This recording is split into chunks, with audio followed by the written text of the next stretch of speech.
Dr.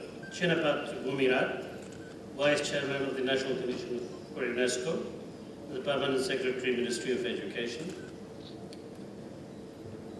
Professor Hiroshi Matsumoto, Trustee, International House of Japan. Mr. Wong Jo Kim, the Director of UNESCO Office here in Bangkok. Ms. Salma Basi, distinguished participants, ladies and gentlemen, it gives me great honor and pleasure to welcome you to our forum on Power of Peace. Swadi Kram. Welcome to the forum. Before I share a few words with you on the Power of Peace Forum, let me begin by acknowledging or expressing my gratitude to the government of Thailand for hosting this forum. Without their support, none of this would have been possible. I would also like to express my sincere gratitude to the Inner Trip Ryokai International, especially Mr. Hiroshi Matsumoto, Mr. Navid Bakshi, Mr. Nobuo Terada. It is because of their generosity, their commitment to peace, that we are able to assemble here. Our partner, represented by Ms. Salman Basi, the chairman of the E-Worldwide Group, the local UNESCO office, I think we share the joy in having you here today. Let me begin by quoting what Buddha said, of course, many, many years ago. He said, "Better than 1,000 hollow words is one word that brings peace."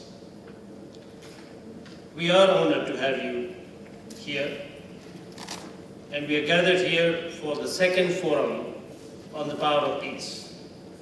It was over 2 years ago that many of us, at least some of us, met in Bali, Indonesia, to begin a conversation and to make plans for practical measures to harness the tools of information and communication for mutual understanding and peace. It's my understanding that I'm not a typical participant in this meeting. The average age of participants is around, I understand, some 30 years. So we are very, very pleased to have the young people. The future belongs to you, and you should be the legitimate,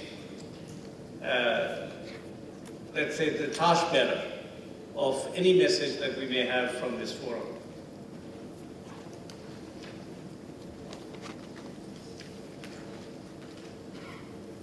Since the last forum, the choice of a new president in the US seems to have diffused some global tensions, with promises and hopes of diplomacy, a sense of inclusiveness, and a balance.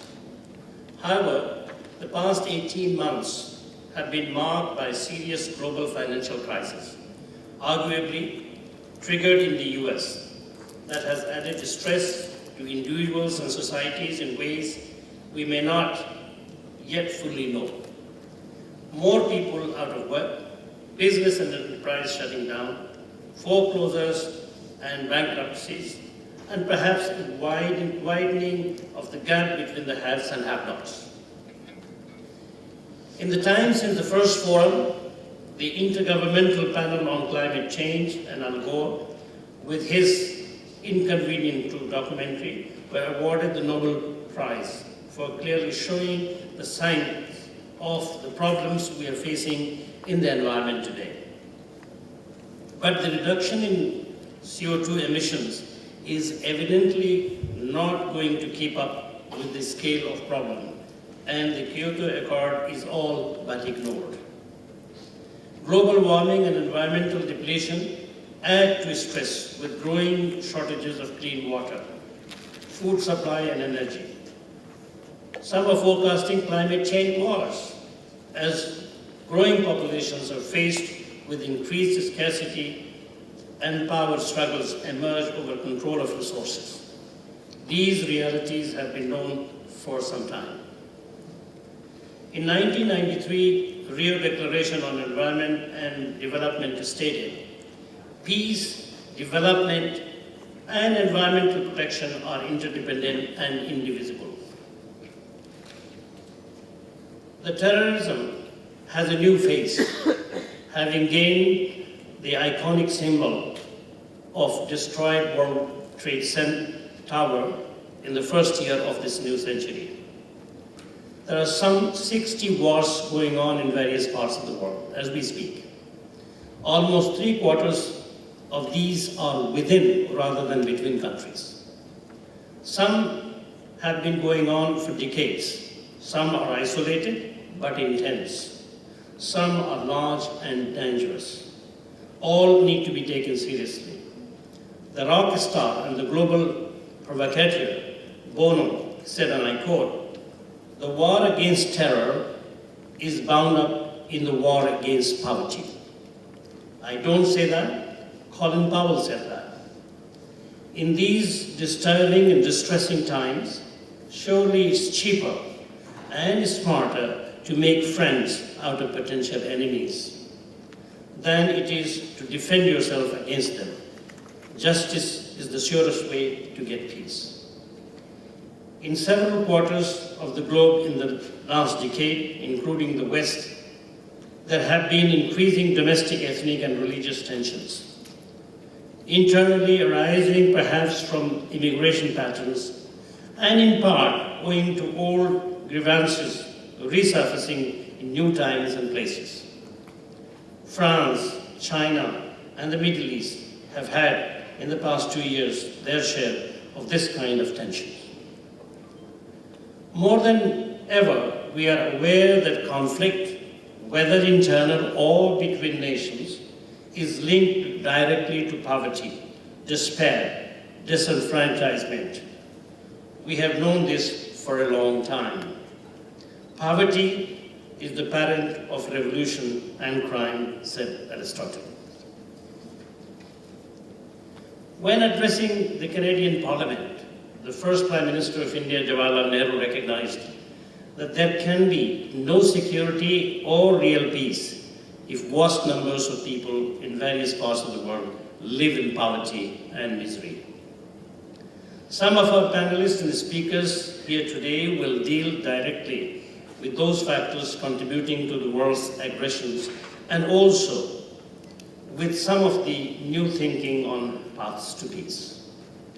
Our aim at UNESCO and here at the second forum, however, is not to deal directly with war.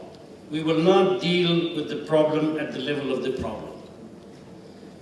As the saying goes, you cannot wash filth with filth.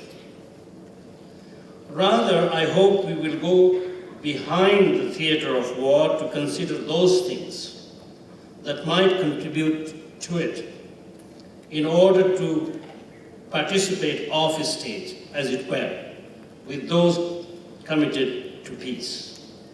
And that obviously includes all of you here. The free flow of ideas by word and image, as UNESCO Constitution puts it. Indeed, this free flow of information is the basis of mutual understanding, which in turn is the sine qua non for eradicating misconceptions about other, one of the root causes of conflict and wars. If we have no peace, it is because we have forgotten that we belong to each other, said Mother Teresa. The founders of UNESCO, who established the organization in 1946, after two most disastrous wars in history, which took the lives of more than 60 million people,